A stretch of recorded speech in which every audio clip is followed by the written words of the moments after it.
எல்லாருக்கும் நமஸ்காரம். இன்னைக்கு ஸ்ரீமன் நாராயணியத்தில் தசகம் 54 பார்க்க போகிறோம்.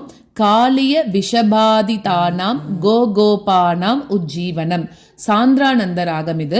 இதில் பசுக்கள் குழந்தைகள் எல்லாரும் அந்த யமுனா நதியில் கலந்த அந்த விஷஜலத்தை குடிச்சிட்டு எப்படி அவ எல்லாரையும் பெருமாள் காப்பாத்தினார் அப்படிங்கிறத பற்றி தான் சொல்ல போகிறா.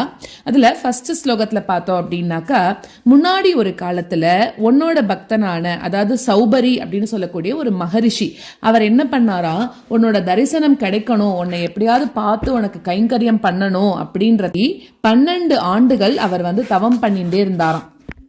அப்போ அங்க நிறைய மீன் இருக்கும் இல்லையா, அந்த நதினா நிறைய மீன்கள் இருக்கும் இல்லையா, அப்படி அங்க இருந்து நிறைய மீன்கள் குடும்பமா வாழ்ந்துட்டு இருந்துதான். அப்படி இருக்கக்கூடிய நல்ல சந்தோஷமா இருக்கக்கூடிய அந்த மீன்கள் கிட்ட இவரும் ரொம்ப அன்பா இருந்தாராம். அந்த மீன்களும் இதே போல ஒரு முனிவர் வந்திருக்காரு அப்படின்னுட்டும் இந்த முனிவர் கிட்ட ரொம்ப ஆசையா மீன்களும் இருந்ததான். அதே மாதிரி இவரும் கூட மீன்கள் கிட்ட ரொம்ப ஆசையா இருந்தாராம். அதுக்கப்புறம் அவர் ஒரு நாள் என்ன பாக்குறாரு அப்படின்னாக்க, கருடனை நேர்ல பாக்குறாராம். இது முதல் ஸ்லோகமா இருக்கு. ரெண்டாவது ஸ்லோகத்துல உன்னோட வாகனமும் குமாரனுமா இருக்கக்கூடிய, அதாவது திருக்ஷன் அப்படின்னா கஷ்யப முனிவரோட பையனா இருக்கக்கூடிய அந்த கருடன் என்ன பண்ணித்தான், ஒரு நாள் பசியால ஒரு மீனை சாப்பிட்டுடுத்தான். அந்த நதியில இருக்கக்கூடிய ஒரு மீனை சாப்பிட்டுடுத்தான். அதனால அந்த முனிவருக்கு என்னன்னா, அடடா இவ்வளோ மீன்கள் என்கிட்ட ரொம்ப ஆசையா இருக்கே, இதுகளை போய் நீ சாப்பிடுறிய அப்படின்னு அந்த கருடன் மேல கோபப்பட்டு, இனிமே நீ இந்த இடத்துல இந்த மீன்கள் எல்லாம் நீ சாப்பிடுவ அப்படின்னாக்க உன்னோட உயிரை நீ இழப்ப அப்படின்னு சொல்லி அந்த கருடனுக்கு சாபம் கொடுத்துட்டாராம். அதாவது இனிமே நீங்க வரக்கூடாது அப்படிங்கிற மாதிரி சாபம் கொடுத்துட்டாராம். அடுத்த மூணாவது ஸ்லோகத்தில் என்ன சொல்றான்னா, அந்த காலத்துல காளியன் அப்படின்னு சொல்லக்கூடிய ஒரு பாம்பு, ரமணகத்தீவு இருக்கு இல்லையா, அங்க காளியன் அப்படின்னு சொல்லக்கூடிய ஒரு பாம்பு இருந்துதான். அது என்ன பண்ணித்தான், அதுக்கு ஒரே திமிரம் என்னன்னா, அதுகிட்டதான் நிறைய விஷம் இருக்கு அப்படிங்கிற ஒரு திமிருனால பாம்புகளுக்கெல்லாம் பகையா இருக்கக்கூடிய கருடன், அந்த கருடனுக்கு உணவாக வச்சிருந்த அந்த மீனை இந்த காளியன் சாப்பிட்டுட்டானாம். அது என்னன்னா, நிறைய பாம்பு கூட்டம் அங்கே இருக்கும். அதனால என்ன பண்ணிட்டுதான், சில மீனை ஒரு பார்ட்டை எடுத்து கருடனுக்கு நீ சாப்பிட்டுக்கோ அப்படின்னு அந்த பாம்பு மிச்சம் இருக்கக்கூடிய பாம்பெல்லாம் வச்சிருமா. ஏன்னா கருடன் பாம்பை சாப்பிட வர போறதுங்கிறதுனால மீனை முன்னாடியே வச்சிருமா. அப்படியே அந்த மீனை வச்ச மீனை இந்த காளியன் பாம்பு சாப்பிட்டுட்டான். அதனால என்ன பண்ணிட்டுதான், இந்த கருடன், உன்னோட திருவடி மலர்கள்லேயே அடைக்கலம் புகுந்தவனா இருக்கக்கூடிய இந்த கருடன் ரொம்ப கோவப்பட்டு தன்னோட ரெக்கைகளால் அவனை அடிச்சு உன்னை நான் கொல்றேன் அப்படின்னு அந்த பாம்பை விரட்டின்ண்டே இருந்தானாம். அப்போ அந்த காளியன் என்ன பண்ணான்னா, ரிஷி சாபத்தால, ஏன்னா போன ஸ்லோகத்துல நம்ம பார்த்தோம் இல்லையா, அந்த சௌபரி முனிவர் என்ன பண்ணியிருக்கார், இனிமே நீ இந்த யமுனா நதி பக்கம் வரக்கூடாது, ஏன் அப்படின்னாக்க அங்க அந்த மீன்கள் எல்லாம் நீ சாப்பிட்றங்கிறதுனால நீ இங்க வந்தனா உன் உயிர் போயிடும் சாபம் கொடுத்தாரு இல்லையா. அங்க சாபம் கொடுத்த இடத்துக்கு இந்த காளியன் யமுனா நீர் பகுதிக்கு போயிடுதான்.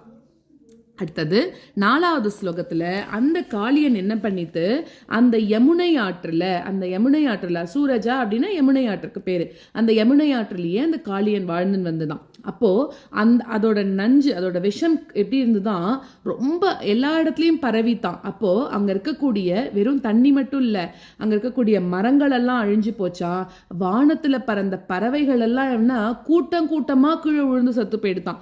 அது எல்லாத்தையும் இப்ப கிருஷ்ணர் பாக்குறாராம். பார்த்துட்டு உன்னோட உள்ளம் என்னாச்சுன்னா கருணையால கசிஞ்சுது அப்படின்னு சொல்றாரு. ஏன்னா இவ்வளோ பேர் செத்து போறாளே அப்படின்னு பெருமாள் பார்த்துட்டு ரொம்ப கருணையோட மனசு இதுவா பாக்குறாராம் அந்த இதெல்லாம். அடுத்தது அஞ்சாவது ஸ்லோகத்துல, அந்த காலத்துல ஒரு நாள் நீ என்ன பண்ணனா, பலராமன் உன்னோட வராத சமயத்துல நீ யமுனா கரையில இருந்த காட்டுக்கு நீ போன.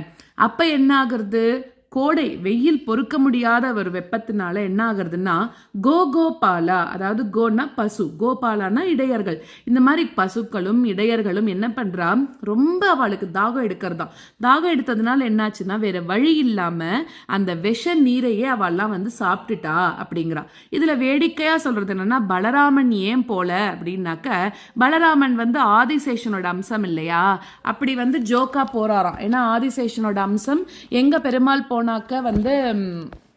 என்னடா நம்மளோட இதில் இருக்கிறதையே வந்து பெருமாள் வந்து வதம் பண்ண போகிறாரே அப்படின்னு கூட நினச்சிக்கலாம் இல்லையா. இதெல்லாம் வந்து ஜஸ்ட் ஒரு ஜோக்காக சொல்கிறது தான்.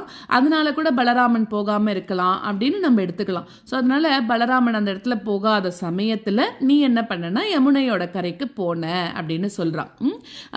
ஸோ இந்த இடத்துல வந்து சீரபாணிம் அப்படின்னு சொல்லும்போது கலப்பை அப்படின்னு சொல்லக்கூடிய ஒரு ஆயுதம், அதை ஏந்தின பலராமன் அப்படின்னு. ஸோ இப்படி அந்த பலராமனோட சேர்ந்து நீ என்ன பண்ணுற, யமுனையோட கரையில் இருந்த காட்டுக்கு நீ போகிற. அப்போது அங்கே வெயில் பொறுக்க முடியாததுனால, தாகம் நிறைய எடுத்ததுனால பசுக்கள் அப்புறம் இடையர்கள் எல்லாரும் என்ன பண்ணா, அந்த விஷ நீரையே குடிச்சிட்டா அப்படிங்கிறது 5வது ஸ்லோகத்தோட மீனிங். இப்போ 1லேருந்து 5 வரைக்கும் இருக்கக்கூடிய ஸ்லோகங்களை கற்றுக்கலாம். த்வத் சேவோத்கஹ சௌபரிர் நாம பூர்வம் காலிந்யந்தஹ த்வாதசாப்தம் தபஸ்யன் மீனவ்ராதே ஸ்நேகவான் போகலோலே தார்க்ஷ்யம் சாக்ஷாத் ஐக்ஷதாக்ரே கதாச்சித். त्वत्सेवोत्कः सौबरेर्नाम पूर्वं कालिन्द्यन्तः द्वादशाब्दं तपस्यन्. त्वत्सेवोत्कः सौबरेर्नाम पूर्वं कालिन्द्यन्तः द्वादशाब्दं तपस्यन् मीनव्राते स्नेहवान् भोगलोले तार्क्ष्यं साक्षात् दैक्षताग्रे कदाचित्. मीनव्राते स्नेहवान् भोगलोले तार्क्ष्यं साक्षात् ऐक्षताग्रे कदाचित्. त्वत्सेवोत्कः सौभरेर्नाम पूर्वं कालिन्द्यन्तः द्वादशाब्दं तपस्यन् मीनव्राते स्नेहवान् भोगलोले तार्क्ष्यं साक्षात् ऐक्षताग्रे कदाचित्.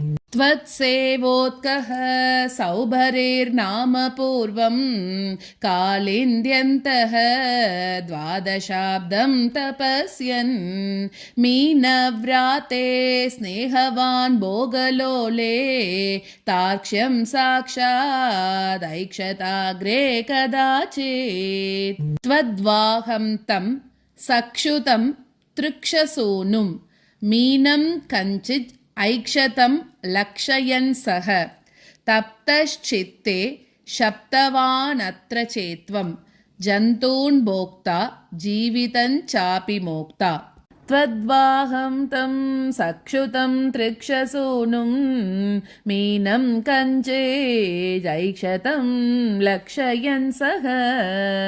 त्वद्वाहं तं सक्षुतं तृक्षसूनुं मीनं कञ्चिदैक्षतं लक्षयन् सः तप्तश्चित्ते शप्तवानत्र चेत्वं जन्तून् भोक्ता जीवितं चापि मोक्ता.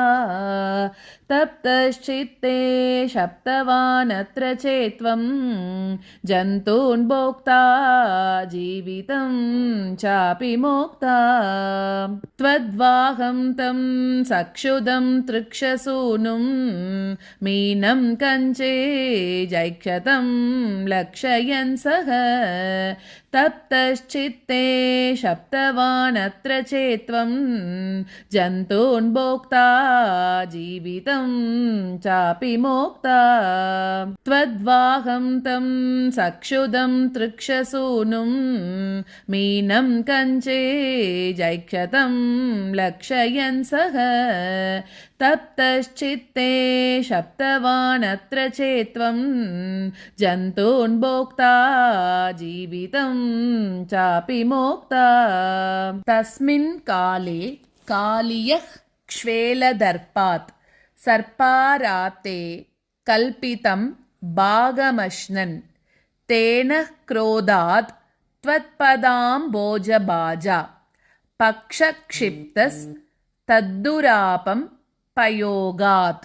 तस्मिन् काले कालियक्ष्वेलदर्पात् सर्पाराते कल्पितं भागमश्नन् तस्मिन् काले कालीयक्ष्वेलदर्पात् सर्पाराते कल्पितं भागमश्नन् तेन क्रोधात् त्वत्पदाम्बोजभाजा पक्षक्षिप्तस्तद्दुरापं पयोगात् तेन क्रोधात् त्वत्पदाम्बोजभाजा पक्षक्षिप्तस्तद्दुरापं पयोगात् तस्मिन् काले कालीयक्ष्वेलदर्पात् सर्पाराते कल्पितं भागमश्नन् तेन क्रोधात् त्वत्पदाम्बोजभाजा पक्षक्षिप्तस्तद्दुरापं पयोगात् तस्मिन् काले कालीयक्ष्वेलदर्पात् सर्पाराते कल्पितं भागमश्नन् तेन क्रोधात् त्वत्पदाम्बोजभाजा पक्षक्षिप्तस्तद्दुरापं पयोगात् घोरे तस्मिन् सूरजा नीरवासे तीरे वृक्षा विक्षताक्ष्वेलवेगात् पक्षिव्राताः पेतुरभ्रे पतन्तः कारुण्यार्द्रं त्वन्मनस्तेन जातम् घोरे तस्मिन् सूरजा नीरवासे तीरे वृक्षा विक्षताक्ष्वेलवेगात् घोरे तस्मिन्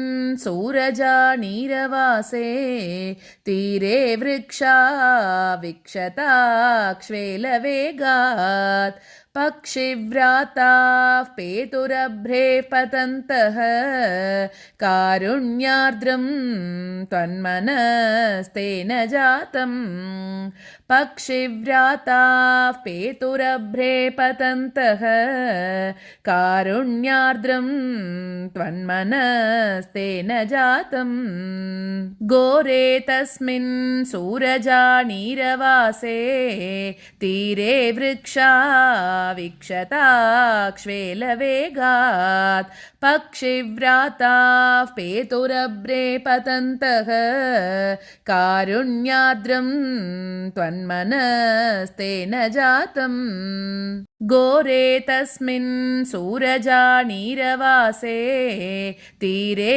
वृक्षा विक्षताक्ष्वेलवेगात् पक्षिव्राताः पेतुरभ्रे पतन्तः कारुण्यार्द्रं त्वन्मनस्तेन जातम् काले तस्मिन् एकदा सीरपाणिं मुक्त्वा याते यामुनं काननान्तं त्वय्युद्दाम ग्रीष्मभीष्मोष्मतप्ताः गोगोपाला व्यापिबन् क्ष्वेलतोयम् काले तस्मिन् एकदा सीरपाणिं मुक्त्वा याते यामुनं काननान्तं काले तस्मिन् एकदा सीरपाणिं मुक्त्वा याते यामुनं काननान्तं त्वय्युद्धाम ग्रीष्मभीष्मोष्मतप्ताः गोगोपाला व्यापिबन् क्ष्वेलतोयम् त्वय्युद्धाम ग्रीष्मभीष्मोष्मतप्ताः गोगोपाला व्यापिबन् क्ष्वेलतोयम् काले तस्मिन् एकदा सीरपाणिं मुक्त्वा याते यामुनं काननान्तं त्वय्युद्धाम ग्रीष्मभीष्मोष्मतप्ताः गोगोपाला व्यापिबन् क्ष्वेलतोयम् काले तस्मिन् एकदा सीरपाणिं मुक्त्वा याते यामुनं काननान्तं त्वय्युद्धाम ग्रीष्मभीष्मोष्मतप्ताः गोगोपाला व्यापिबन् क्ष्वेलतोयम्